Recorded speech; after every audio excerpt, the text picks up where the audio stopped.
Recording. Okay, तो ये रहा आपका 21वां वर्ष। आज कहाँ गया, ये रहा। हाँ, तो क्या कह रहे हैं किस्से के अंदर, लेट्स सी। वेदा विनाशिनं नित्यं या एनं जम अव्ययम् कथं सा पुरुषः पार्थ कं घात्यति हन्तिकम्। ओ Partha, how can a person who knows that the soul is indestructible, eternal, unborn and immutable kill anyone or cause anyone to kill? Very important, भगवान अच्छा पॉइंट छेड़ा। भगवान कह रहे कि हे पार्थ, जो व्यक्ति ये जानता है कि आत्मा विनाशी है, अजन्मा है, शाश्वत है तथा अव्यय है, वह भला किसी को कैसे मार सकता है या मरा हुआ समझ सकता है ना। जब तत्वदर्शी ने निष्कर्ष निकाला कि आत्मा जो है वो अविनाशी है, इनडिस्ट्रक्टेबल है, तो एक समझदार व्यक्ति कैसे ये सोच सकता है कि मैं उसको मार दूंगा, है ना, या वो मरी हुई है, नहीं सोच सकता ना। तो भगवान ने इस पॉइंट को छेड़ा। और क्या बोल रहे हैं आगे 22 के अंदर कि वासांस जेनानि यथा विहाया नवा निग्रहते नरो पराणि तथा शरीराणि विहाय जेना नन्यानि संयाति न विनिदेहि।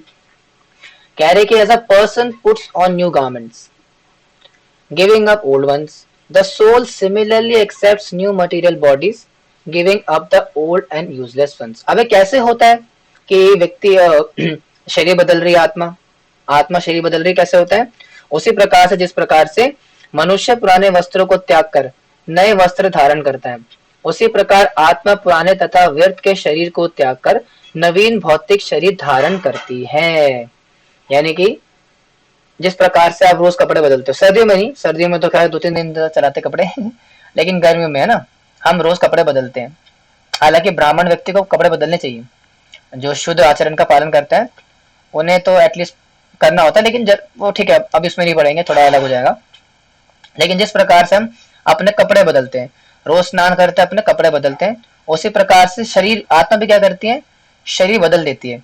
जब हमारा शरीर, जो भौतिक शरीर है, जब वो खराब हो जाता है, बुढ़ापा आ जाता है या यूजलेस हो जाता है, किसी काम का नहीं रहता, तो आत्मा भी क्या करती है, उस शरीर को त्याग करके दूसरा शरीर धारण करती है। आज हम स्त्री के शरीर में है, जब बूढ़े हो जाएंगे, शरीर खराब हो जाएगा, तब मर जाएंगे, उसके बाद फिर किसी और शरीर में जाएंगे। अब किसी और शरीर में जाएंगे, कैसे जाएंगे, वो अभी आगे आएगा 8 चैप्टर के अंदर। तो अभी ये मत पूछना प्रभु जी कैसे फिर शरीर कौन सा मिलेगा फिर हमें, वो अभी 8 चैप्टर में आएगा। ठीक है, तो इसलिए थोड़ा धैर्य भी रखना पड़ेगा, सब कुछ एकदम से नहीं बताया जाएगा, ठीक है, धीरे धीरे आएगा सब कुछ। फिर आप इतना समझ लो कि जिस प्रकार से हम कपड़े बदलते हैं, उसी प्रकार से शरीर आत्मा बदलती है। और आगे क्या कह रहे हैं, आगे अब आत्मा बदल तो रही है शरीर, लेकिन आत्मा का स्वभाव क्या है, वो यहाँ आ रहे हैं। क्या है स्वभाव आत्मा का, वेरी इंपॉर्टेंट वर्ड, आप इसको याद कर सकते हो कि नैनम छिदन्ति शस्त्राणि नैनम दहित पावका नाचैनम केदयन्त्यापो न शोषति मारुता। कह रहे हैं यहाँ पे कि the soul can never be cut to pieces by any weapon और nor burn by fire nor moisten by water nor wetted by the wind. ये हम जब छोटे बच्चे थे तो हमारी गीता क्लास में पढ़ाया जाता था, सॉरी वो योगा क्लास में हमारी योगा टीचर थी, वो पढ़ाया करती थी इस वर्ष को, आज फिर से आ गया। तो क्या कह रहे हैं इसके अंदर भगवान की, यह आत्मा ना तो कभी किसी शस्त्र द्वारा खंड खंड किया जा सकता है, ना अग्नि द्वारा जलाया जा सकता है, और ना ही जल द्वारा भिगोया या वायु द्वारा सुखाया जा सकता है। अगर आप सोच रहे प्रभु जी मैं क्या करूंगी ना, जैसे मान लो अगर मेघा माता जी बोली प्रभु जी मैं काम करती हूँ अपनी आत्मा को ना, वो क्या होता है छुरी से काट देती हूँ, आज खत्म, किस्सा ही खत्म करते हैं, आज ना बहुत हो गया, जिंदगी बड़ी खतरनाक है, मेरी बहुत कष्टदायक है, आत्मा को आज काट देती हूँ। नो, ऐसा संभव नहीं है, आत्मा को नहीं काट सकते हो आप, क्योंकि आत्मा का साइज बहुत छोटा है। कितना है, बहुत छोटा। आत्मा को जो साइज बताता हूँ वो क्या है, अगर आप चाहो तो नोट कर सकते हो, श्वेता क्षेत्र उपनिषद के अंदर आता है, प्रपात कोड भी कर रहे हैं इसको कहीं ना कहीं गीता के अंदर, कि हमारा जो बाल है, बाल होता है ना बाल, उसको अगर आप तोड़ो तो उसका लास्ट पॉइंट होता है टिप, बाल के लास्ट टिप, यानी कि जो बाल का टिप होता है ना, लास्ट वाला पार्ट, उसको अगर आप तोड़ो और उसके 100 टुकड़े करो, फिर उन 100 टुकड़ों के हर एक टुकड़े के 100 टुकड़े करो तो उतना साइज होता है आत्मा का। यानी कि बाल के अग्रभाग के 10,000वें हिस्से के बराबर हमारा आत्मा का साइज होता है। ठीक है, ये श्वेता श्वेतर उपनिषद में आता है, उसमें बताया जाता है। तो यानी कि बेसिकली कहने का मतलब ये क्या है कि नहीं काट सकते हो और ना जला सकते हो। अगर आप सोचो कि मैं आत्मा को जला दूंगी या जला दूंगा, आ जाता हूँ सीधा और क्या बोलते हैं बाहर अपना लकड़ियां जला करके अपनी आत्मा को डाल देता हूँ उसके अंदर, नहीं, आत्मा को नहीं जला सकते हो आप। या सोचो अगर मैं नदी में डूब जाती हूँ, है ना, सात समुंदर पार में तेरे पीछे पीछे आ गई, है ना, तो समुद्र में डुबकी मार दी और आत्मा डूब गई मेरी, तो आत्मा नहीं डूब सकती। और अगर हमें सोचा कि मैं जो है हेयर ड्रायर लेकर के आत्मा सुखा दूंगी, तो वो भी नहीं हो सकता, आत्मा सुखाई भी नहीं जा सकती। तो ये आत्मा के साथ नहीं हो सकता, ये आत्मा का स्वभाव है। ना मारा जा सकता है, न खंड खंड किया जा सकता है, ना सुखाया जा सकता है, ना जलाया जा सकता है, और ना, हाँ, ना सुखाया जा सकता है, ये सारी चीजें नहीं कह सकती उसके साथ। और क्या है, आगे कह रहे हैं कि अच्छे दुत्यादमुद्दु ददाहु यम क्लोगोत्सशोष्य एव च नित्यः सर्व नित्यः सर्वगता शाणु Chalyasam Sanatana. This individual soul is unbreakable and insoluble, and can be neither burnt nor dried. He is everlasting, present everywhere, unchangeable, immovable, and eternally the same. और क्या है आत्मा का स्वभाव, कह रहे कि यह आत्मा अव्यक्त है, अकल्पनीय है तथा अपरिवर्तनीय कहा जाता है। यह जानकर तुम्हें शरीर के लिए शोक नहीं करना चाहिए। यानी कि आत्मा बदलती नहीं है। वेरी, इसमें बहुत इंपॉर्टेंट फैक्टर यह है कि आत्मा इज सोल इज अनचेंजेबल। ऐसा नहीं कि आज मैं 2026 में मेरी आत्मा ऐसी है और मान लो कल को मैं 2050 में मर गया और 2050 में आने के बाद मेरी आत्मा मर गई, मतलब बदल गई, कि मेरी आत्मा जो है बढ़ गई, छोटी हो गई, ऐसा नहीं होता। आत्मा चेंज नहीं होती, ना उसका नेचर चेंज होता है, ना उसके कंपोजिशन चेंज होता है, ना उसका कुछ भी चेंज नहीं होता। तो आत्मा इज अनचेंजेबल। आप करोड़ों साल पहले जो थे आज भी वही हो। अगर मेघा माता जी करोड़ों साल पहले जो माता जी थी आत्मा वाली, वही आज भी है। ऐसा नहीं कि बदल गई, मैं जो था वही हूँ। तो आत्मा नहीं बदलती, शरीर बदलता है सिर्फ। ठीक है, और इमूवेबल भी नहीं है, आत्मा मूव भी नहीं कर सकती ऐसे। ठीक है, तो ये है आत्मा का नेचर कि शरीर बदल जाता है, शरीर चेंज होता है, आत्मा चेंज नहीं होती। इसलिए क्या करना है, चिंता किस बात की अर्जुन, लड़ाई करो ना भैया। जब आत्मा बदलती नहीं है, ये कुछ होता नहीं है, तो चिंता किस बात की है, जस्ट फाइट। ठीक है, इस प्रकार से भगवान कन्विंस करने का प्रयास कर रहे हैं अर्जुन को टू फाइट, लड़ने के लिए कन्विंस कर रहे हैं, और इसलिए इतने सारे लॉजिक्स दे रहे हैं। एक सेकेंड, हाँ, क्या कह रहे हैं यहाँ पे कि आगे कह रहे आत्मा के स्वभाव में कि अव्यक्तो याम चित्तन्त्यो यम विकार्यो उच्यते तस्मादेहं विदित्वेन नानुशोचितुमर्हसि। It is said that the soul is invisible, inconceivable and immutable. Knowing this, you should never grieve for the body. अब जो तुम्हें समझ में आ गया अर्जुन कि आत्मा क्या है, अकल्पनीय है, अव्यक्त है, अपरिवर्तनीय है, तो फिर लड़ने से डरना कैसा। अगर जब तुम्हें समझ में आ गया कि भैया जिसको तुम मारने वाले हो वो ना तो मर सकता है, ना जलाया जा सकता है, ना सुखाया जा सकता है, ना कुछ नहीं कर सकता उसके साथ ना, तो फिर डरना किस बात का, लड़ो। ठीक है, इस प्रकार से भगवान समझा रहे अर्जुन को, लेकिन बात बनेगी नहीं अभी भी। इसलिए आगे कह रहे हैं कि अथा चैनम नित्य जातम नित्यम वामन्य सेमृतम तथापि त्वं महाबाहो नैनम शोचितुमर्हसि। If, sorry, if however you think that the soul or the symptoms of life will always be born and die forever, you still have no reason to lament or mighty armed.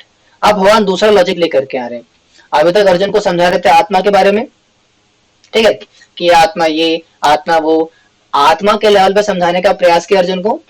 अब समझा रहे शरीर के level पे, क्या बता रहे कि किंतु यदि तुम ये सोचते हो कि आत्मा सदा जन्म लेता है तथा सदा मरता है, तो भी है महाभाव तुम्हें शोक करने, सॉरी उल्टा बोल दिया मैंने, शोक करने का कारण नहीं। पहले क्या समझाया आत्मा के विषय में, पहले बताया कि आत्मा अविनाशी है, अमर है, शाश्वत है, वगैरह वगैरह वगैरह। ठीक है, इस सब चीजों को एक्सप्लेन करने का प्रयास किया कि आत्मा ऐसी ऐसी ऐसी है।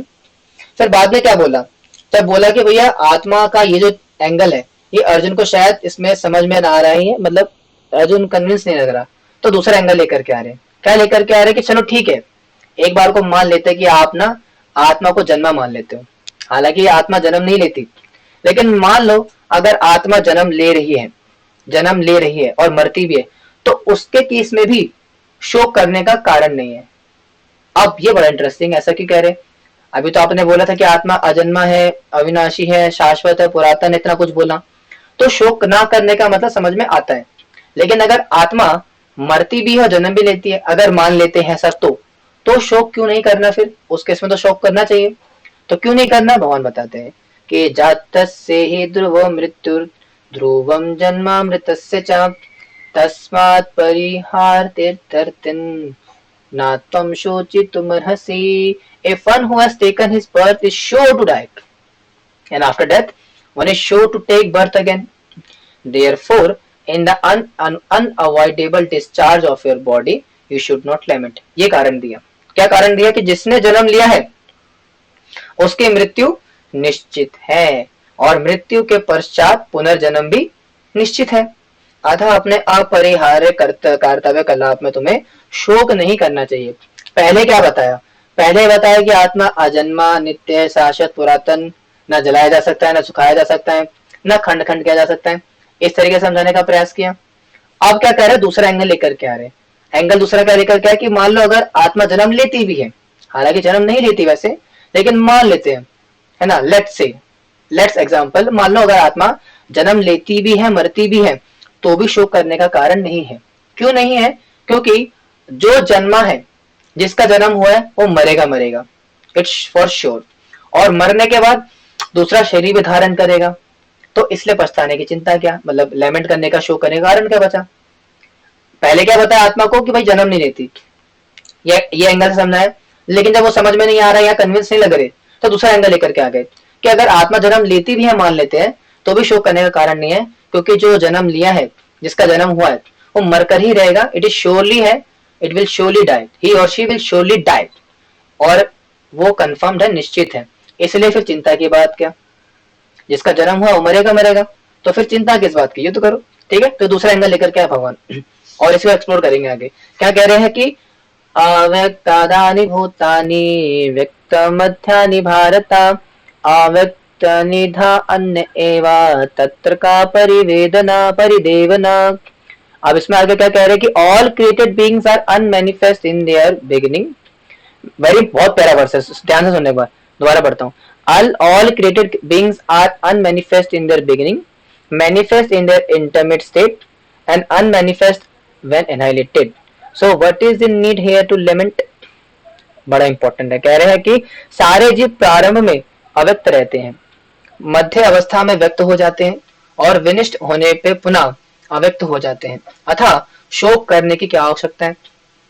अब इसी पॉइंट को एक्सप्लोर कर रहे हैं। पहले क्या बोला कि सबका मरना वरना ये सब तय है, और आगे क्या बोल रहे हैं कि भैया जो सारी जीवात्मा, जो सारे लोग है ना, मतलब बिगिनिंग यानी कि सृष्टि की रचना से पहले अव्यक्त होते हैं, मतलब कॉन्शियस स्टेट में नहीं होते।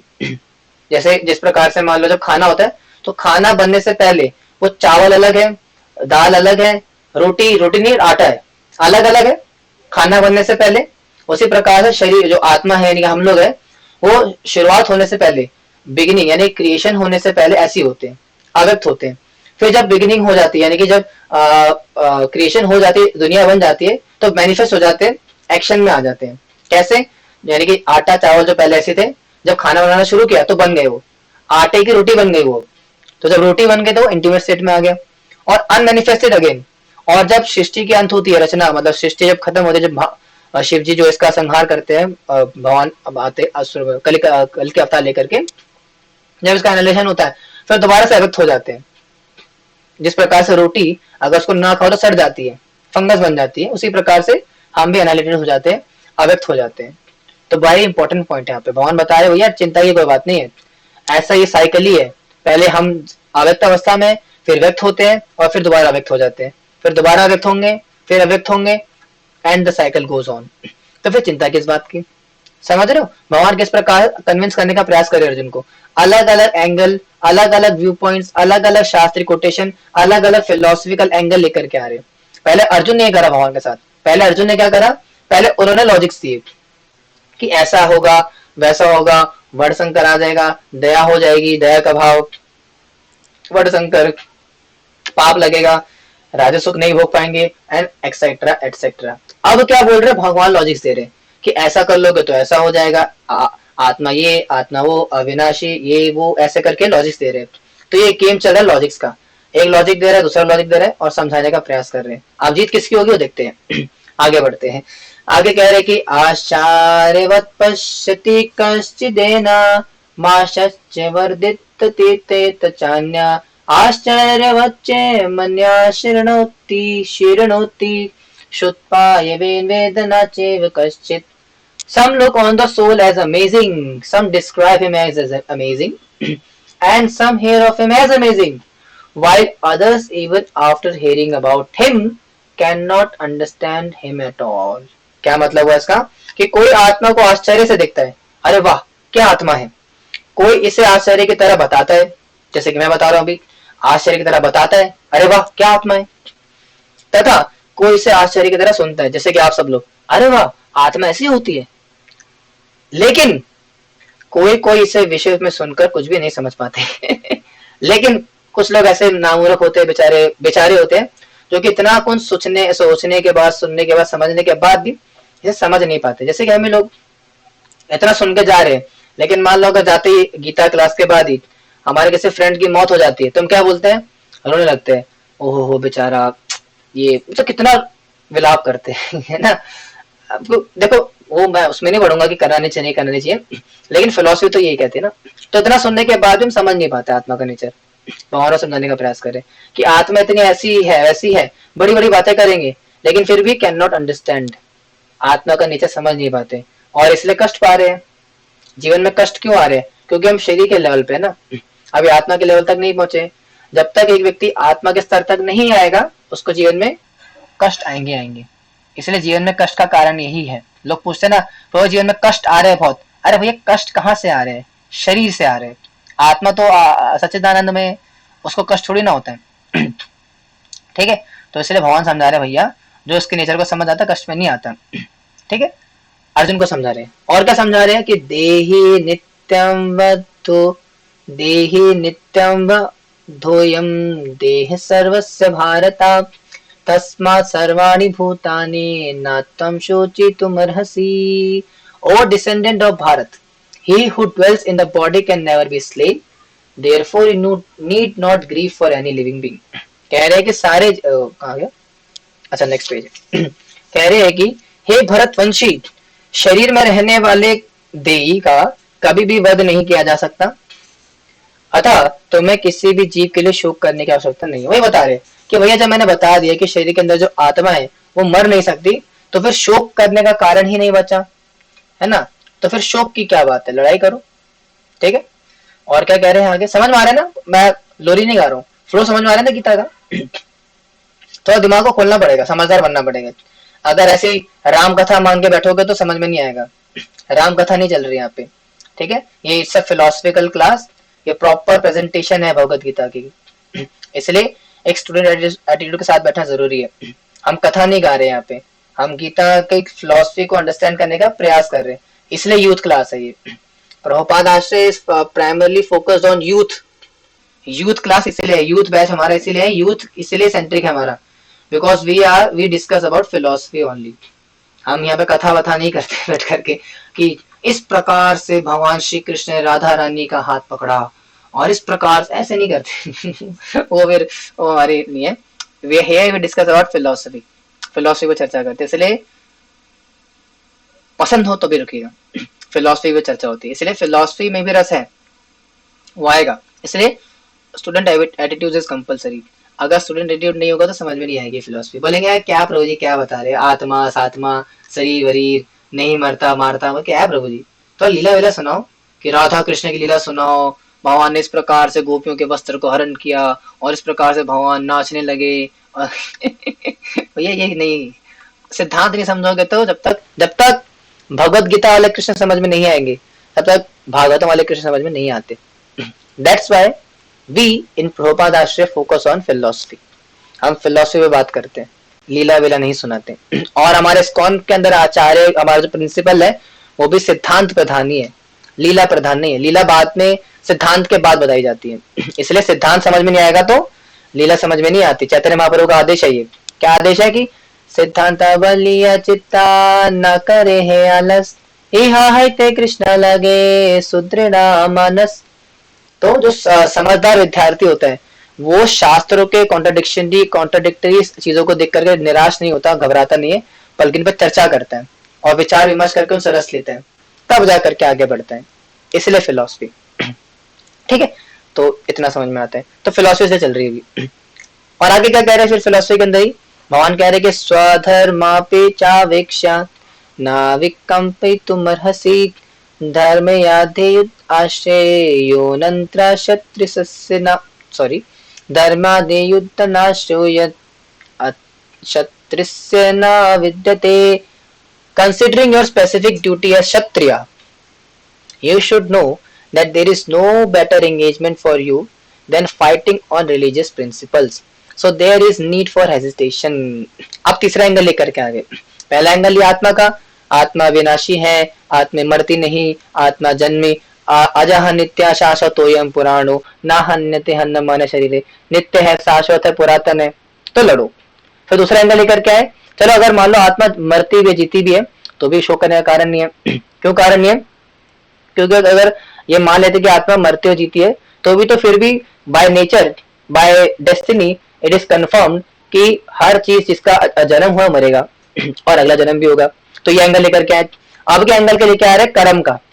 क्या एंगल लेकर के आ रहे कि क्षत्रिय होने के नाते अपने विशिष्ट धर्म का विचार करते हुए तुम्हें जानना चाहिए कि धर्म के लिए युद्ध करने से बढ़कर तुम्हारे लिए अन्य कोई कार्य नहीं है, अतः तुम्हें संकोच करने की कोई आवश्यकता नहीं है। आप धर्म का एंगल कर लेकर के आगे, कर्म का एंगल कर लेकर के आगे कि भैया तुम क्षत्रिय हो, Arjun you are a warrior, आप एक क्षत्रिय हो और क्षत्रिय होने के नाते आपका कर्तव्य क्या है? युद्ध करना, लड़ना, और आप मना करो लड़ने से, वेरी बैड। तो तीसरा एंगल लेकर के आगे लड़ने का, कर्म का, कि आपका क्षत्रिय धर्म है, धर्म ही आपका कर्म है और कर्म ही आपका धर्म है ना। क्या कौन सा डायलॉग थी कि काम ही मेरी पूजा है और पूजा ही मेरा काम है। कौन सा डायलॉग है मूवी में बोलते ना सर कि मेरा काम ही मेरी पूजा है और पूजा ही मेरा काम है। तो वैसे भगवान समझा रहा है अर्जुन को कि आप क्षत्रिय हो और क्षत्रिय होने के नाते क्षत्रियों का कर्तव्य होता है युद्ध करना, इसलिए आपको भी क्या करना है? फाइट करनी है, फाइट बैक, युद्ध करो कर्म के नाते। ठीक है, ऐसा समझा रहे। और आगे क्या कह रहे हैं? हाँ, यत इष्या चौप पत्रम स्वर्गद्वार, वेरी इंपॉर्टेंट याद रखना, स्वर्गद्वारम आवृतम सुखिना क्षत्रिया पार्था लभ्यन्ते सुशुदिशमम्। कह रहे हैं O Partha, happy are kshatriyas to whom such fighting opportunities come unsought, opening for them the doors of the heavenly planets। समझा रहे भगवान कर्म के एंगल से कि हे पार्थ, वे क्षत्रिय सुखी है जिन्हें ऐसे युद्ध के अवसर अपने आप प्राप्त होते हैं जिससे उनके लिए स्वर्ग के द्वार खुल जाते हैं। अब कर्म का एंगल लेकर समझा रहे भैया तुम क्षत्रिय हो ना तो युद्ध करो। और पता है युद्ध क्यों करना है? जो क्षत्रिय होते हैं ना, काफी ऐसे क्षत्रिय जिनके पास सामने से लड़ने का मौका मिलता है, सामने से युद्ध की अपॉर्चुनिटी आती है, ऐसे क्षत्रिय काफी सौभाग्यशाली होते हैं, बड़े हैप्पी होते हैं, बड़े खुश होते हैं। क्यों? क्योंकि ऐसे युद्ध में अगर वो भाग लेते हैं तो उससे उनके लिए स्वर्ग के द्वार खुल जाते हैं। तो इसलिए आप भी अगर युद्ध करोगे ना क्षत्रिय होने के नाते तो आपके लिए भी क्या होगा? स्वर्ग के द्वार खुल जाएंगे। ठीक है, तो भगवान क्या कर रहे हैं? हम तीसरा एंगल कर्म का एंगल समझा रहे हैं। आत्मा पहले वाला समझाया, वाला एंगल आत्मा का, फिर आत्मा का वाला एंगल समझाया, अब कर्म का एंगल समझा रहे हैं।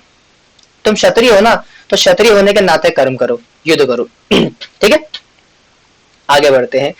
आगे कह रहे हैं कि यत् चेत्त्वामिमं धर्म्य संग्रामं न करिष्यसि तथा स्वधर्म कीर्ति च हित्वा पापमुपास्यसि।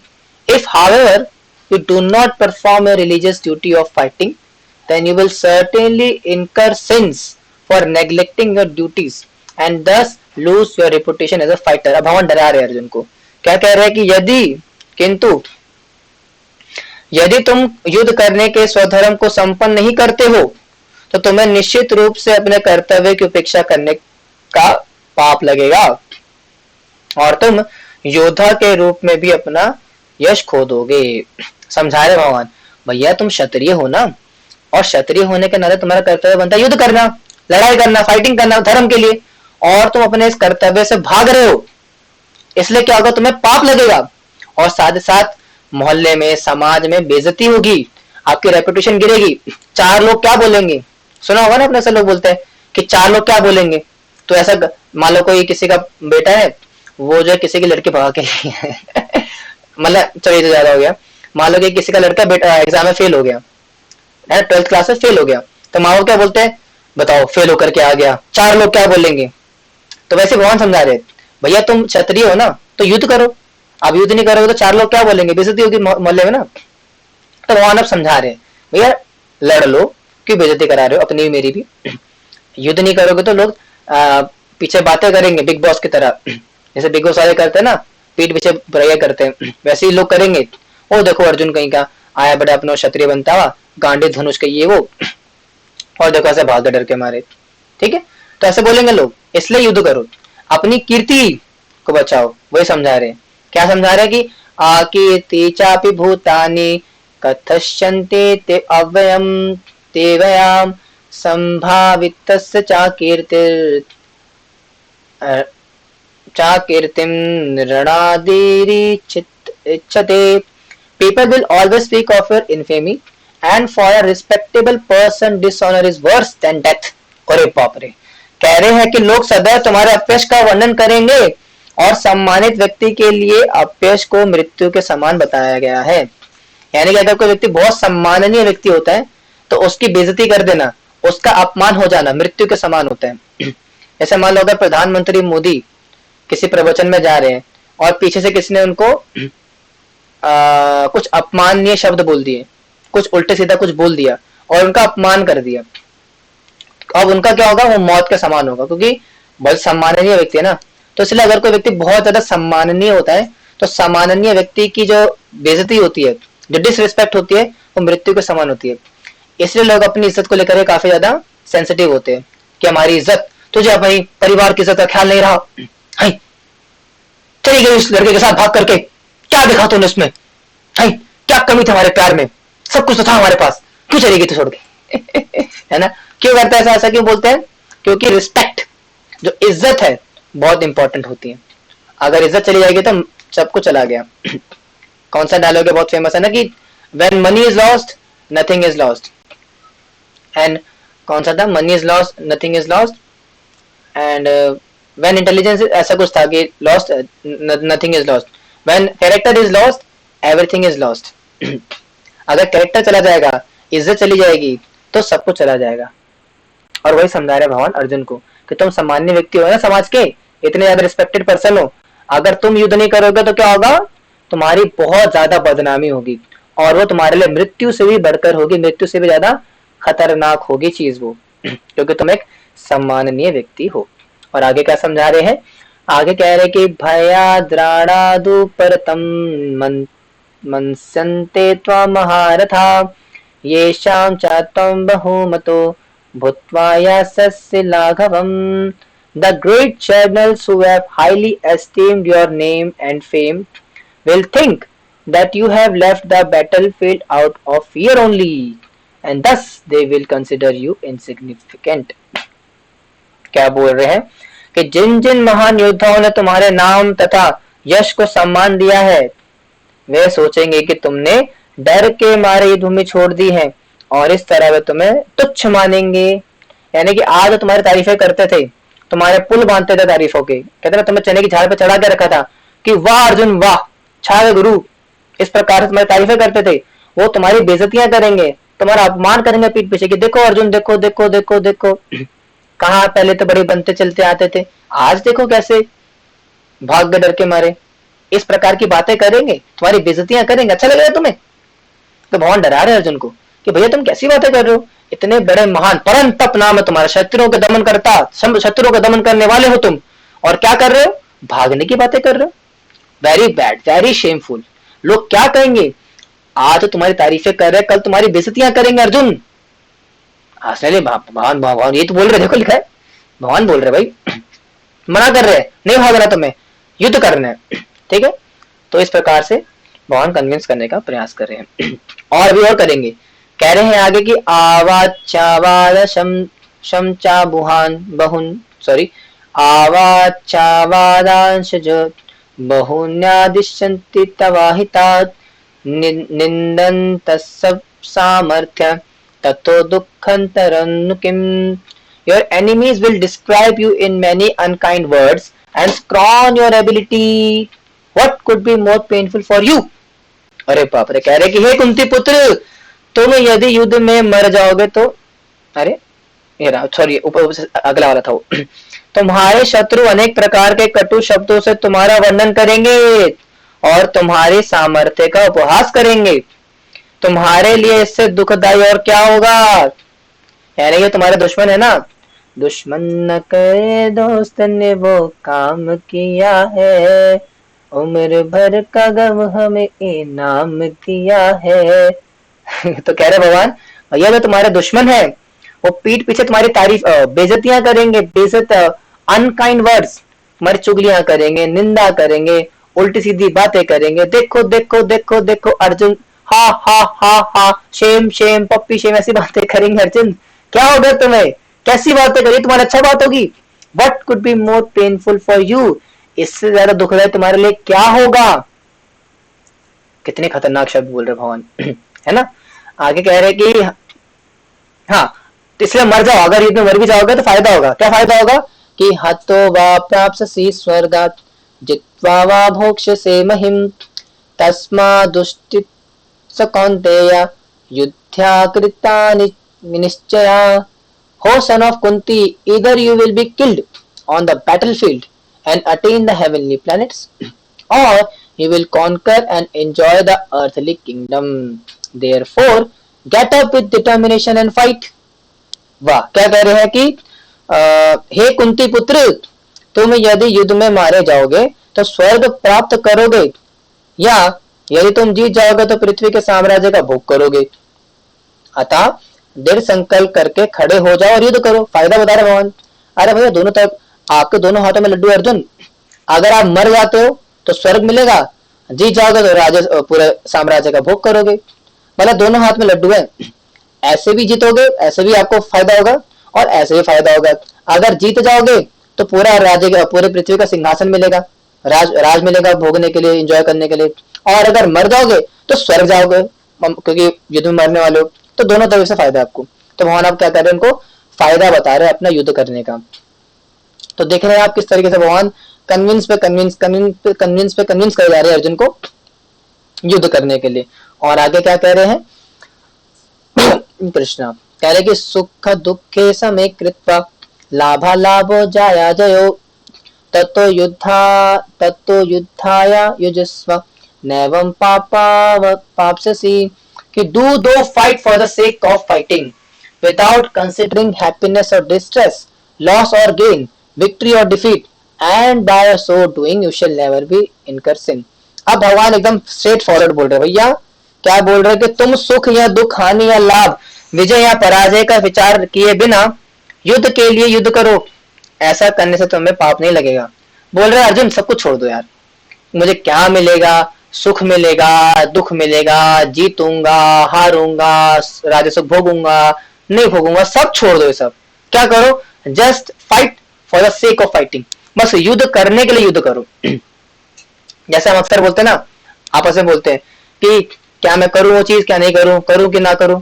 तो हमारा दोस्त बोलता है भाई कर ले यार, बाद में सोचियो, है ना, ऐसा बोलते ना, बात पहले कर ले उसके बाद देखा जाएगा, जो होगा देखा जाएगा। तो भगवान भी बोल रहे हैं भाई तुम मार लो यार उसे, तुम ना क्षत्रिय हो और क्षत्रिय होने के नाते युद्ध कर लो, बस युद्ध के लिए युद्ध कर दो तो पाप नहीं लगेगा, मैं गारंटी देता हूँ। बस लड़ लो यार। इस प्रकार से भगवान कन्विंस करे अर्जुन को, बस लड़ लो भाई, क्या फायदा है, क्या फर्क पड़ता है ना। तो इस प्रकार से भगवान उन्हें कन्विंस करने का प्रयास कर रहे हैं। एंड आगे क्या कह रहे हैं, एषा ते भी हिता सांख्ये बुद्धिर्योगे मां शृणु बुद्ध्या युक्तो यया पार्थ कर्म बंधा प्रहास्यसि। वेरी इंपॉर्टेंट लाइन, कर्म बंधा प्रहास्यसि। क्या कह रहे हैं कि thus far I have described this knowledge to you through analytical study. Now listen as I explained in terms of your working without fruitive results. O son of Partha, when you act in such knowledge, you can free yourself from the bondage of works. कह रहे हैं कि यहाँ मैंने विश्लेषिक अध्ययन यानी कि पूरा कितना स्टडी करके, रिसर्च करके, पूरा मैथ्स लगा करके, मैथमेटिक्स लगा करके, गुणा भाग करके इस ज्ञान का वर्णन किया है। अब निष्काम भाव से कर्म करना बता रहा हूं। अब क्या बताता हूं कि कर्म करना। अब यहां से कहानी बदलने वाली है। Now the topic is going to change.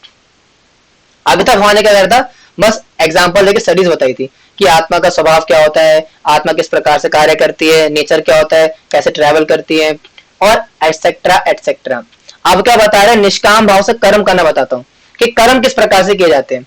निष्काम भाव से बिना किसी डिजायर के कर्म कैसे किए जाते हैं वो बताऊंगा, उसे सुनो।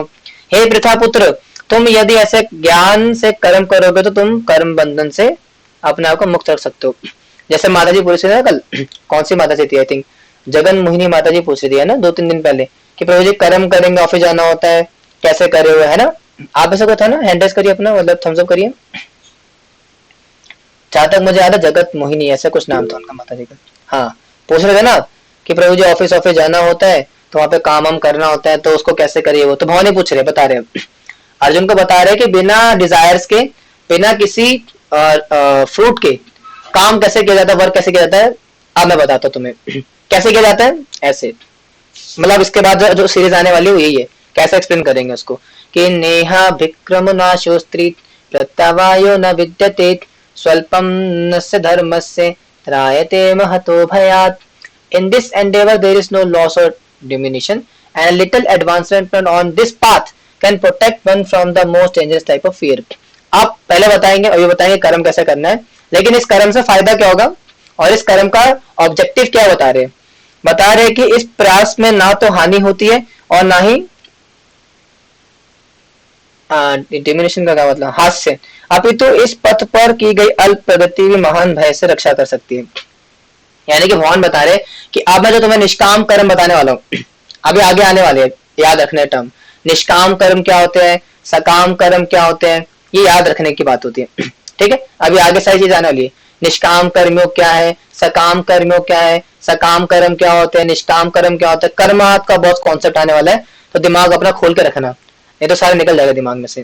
तो भगवान बता रहे कि जो मैं तुम्हें बताने वाला हूँ, अभी बताया नहीं है, जो मैं तुम्हें बताने वाला हूँ क्या, निष्काम कर्मयोग का ज्ञान, जो निष्काम कर्मयोग का पूरा कॉन्सेप्ट है मैं तुम्हें समझाने वाला हूँ। और वो क्या है, उसमें कोई नुकसान भी नहीं है, ठीक है, और कोई चिंता की बात नहीं है।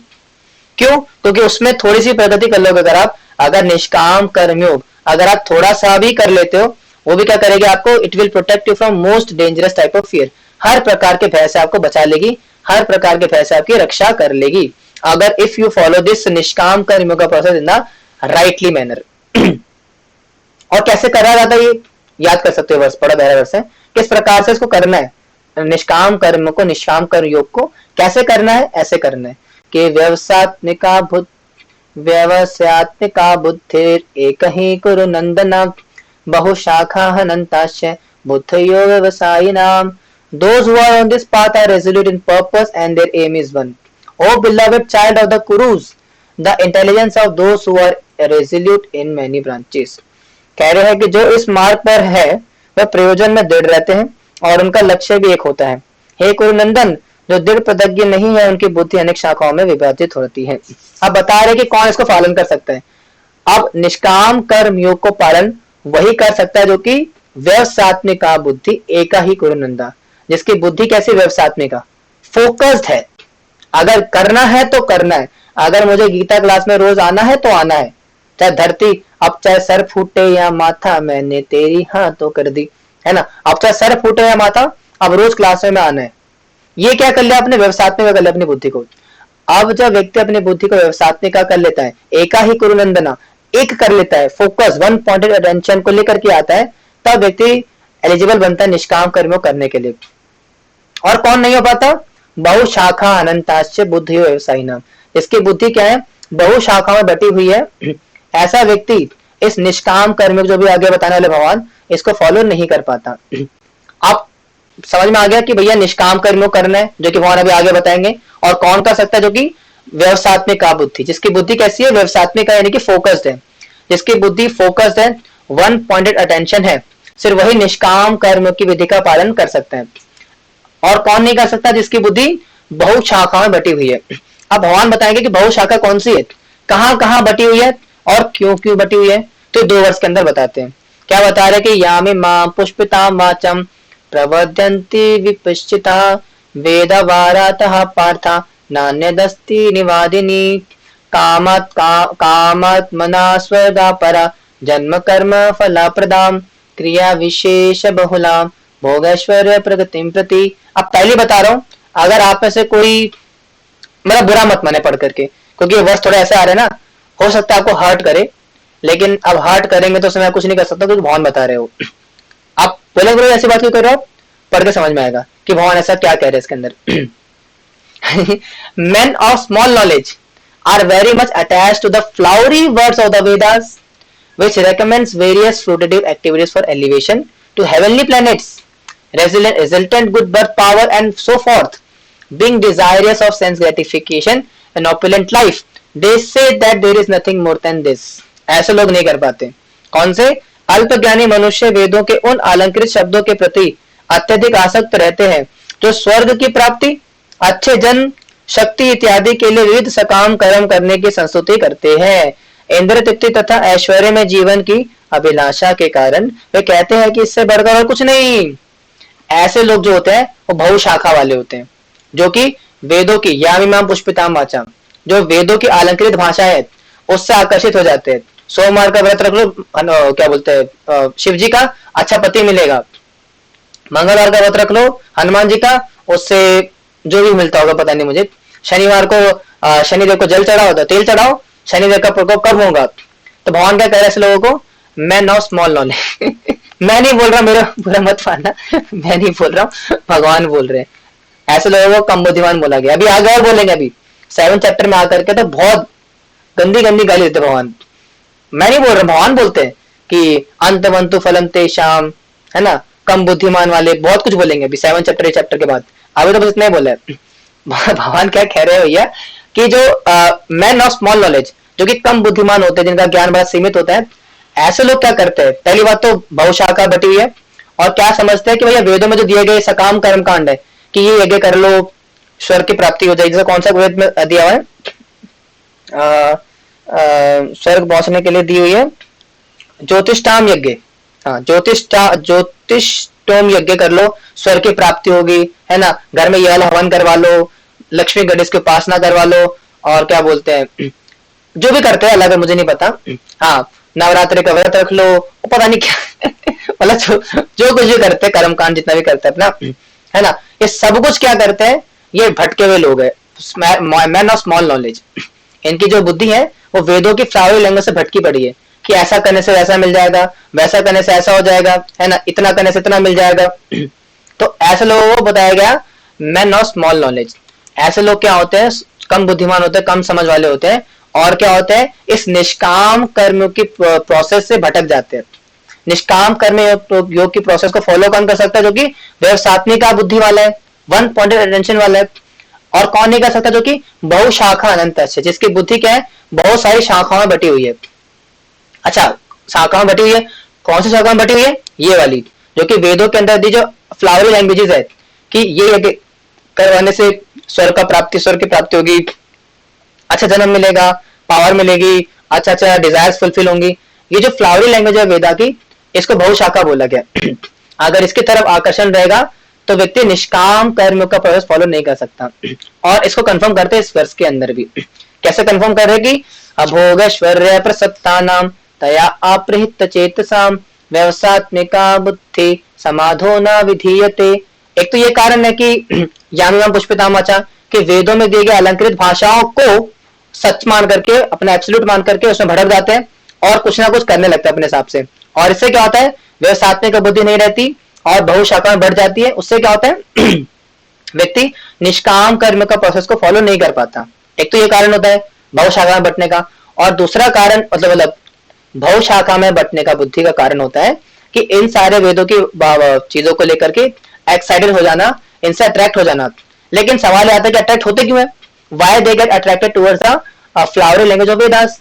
तो उसका एग्जाम्पल यहाँ बताया है, कारण बताया कि in the minds of those who are too attached to sense enjoyment and material opulence and who are bewildered by such things, the resolute determination for devotional service to the supreme lord does not take place। ये कारण बताया है। क्या कारण बताया कि जो लोग इंद्रिय भोग तथा भौतिक ऐश्वर्य के प्रति अत्यधिक आसक्त होने से ऐसी वस्तुओं से मोहग्रस्त हो जाते हैं, उनके मन में भगवान के प्रति भक्ति का दृढ़ निश्चय नहीं रहता। पहले क्या बताया कि भैया जो निष्काम कर्म का प्रोसेस है, निष्काम कर्मों को भक्ति योग में ज्यादा डिफरेंस नहीं है, इसलिए प्रभुपाद जी ने भक्ति बोला यहाँ पे।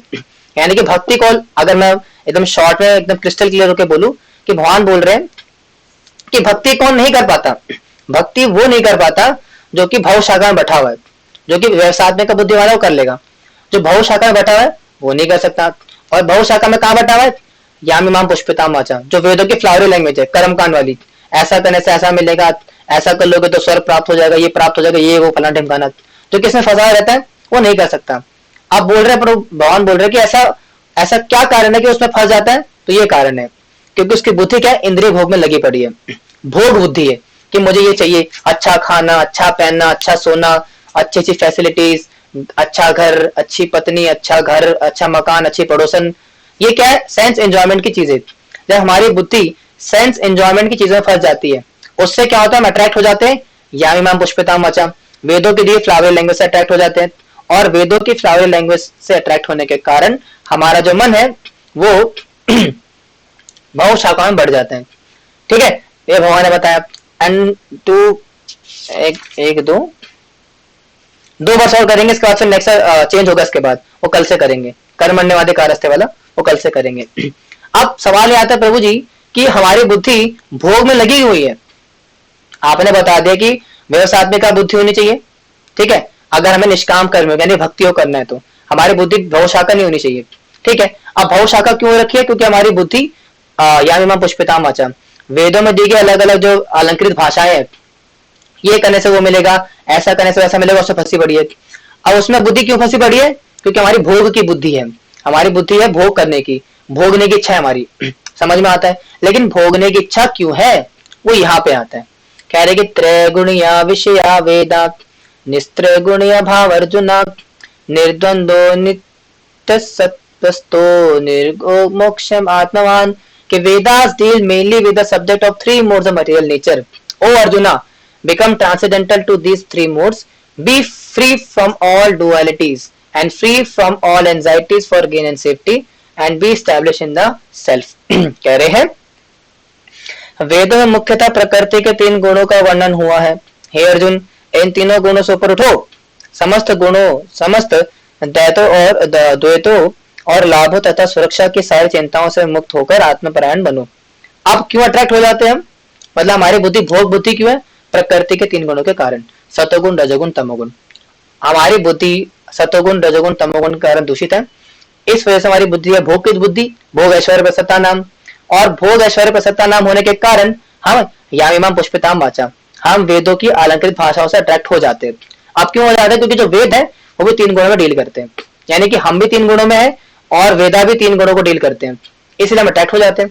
क्योंकि हमारी भोग बुद्धि है और वेद हमें बताते हैं किस प्रकार से कर सकते थे, तीन गुणों वाले वेद, तीन गुणों के लेकर के चलते हैं वो, इसलिए हम अट्रैक्ट हो जाते हैं और शुद्ध भक्ति के पाथ से भटक जाते हैं। तो ये रीजन है। And the last verse of today, इसका भगवान सॉल्यूशन बताएंगे। कह रहे इस वर्ष के अंदर कि यावानर्थ उत्पाने सर्वता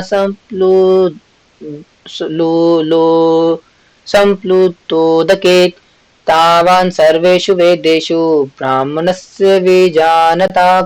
All purposes served by a small well can act once by be served by a great servitor of reservoir of water. Similarly, all the purposes of the Vedas can be served to one who knows the purpose behind them।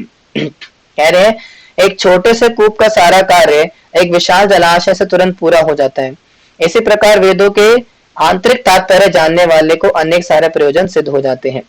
अब भगवान बताएंगे solution यहाँ से कि ठीक है, समझ में आता है कि हमारी बुद्धि जो है भव शाखा में बटी हुई है। और क्यों बटी हुई है?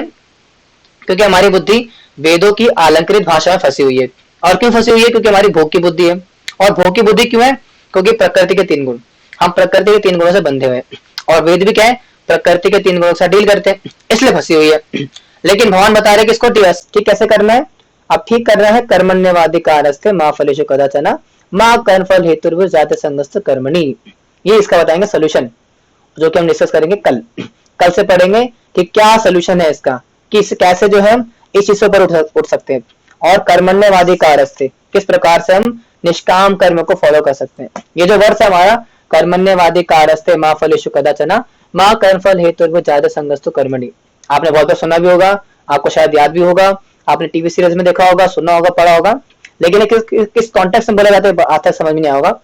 ये बोला गया निष्काम कर्म के विषय में। जो भगवान ने भी बोला था ना कि मैं तुम्हें बताऊंगा, ये बताने वाले हैं कि इस निष्काम कर्म की विधि यहाँ से स्टार्ट होती है कि ये निष्काम कर्म का पालन करके आप क्या होंगे, वो व्यवसायत्मिका बुद्धि तक पहुंचोगे। और निष्काम कर्म का पालन इस प्रकार से होता है। तो निष्काम कर्म की शुरुआत होगी इस वर्ष से, कर्मण्यवादी कारस्ते, जो कि हम कल पढ़ेंगे। ठीक है जी। हरे कृष्णा। श्रीला प्रभुपाद की जय, भगवद गीता की जय, आप सभी भक्तों की जय।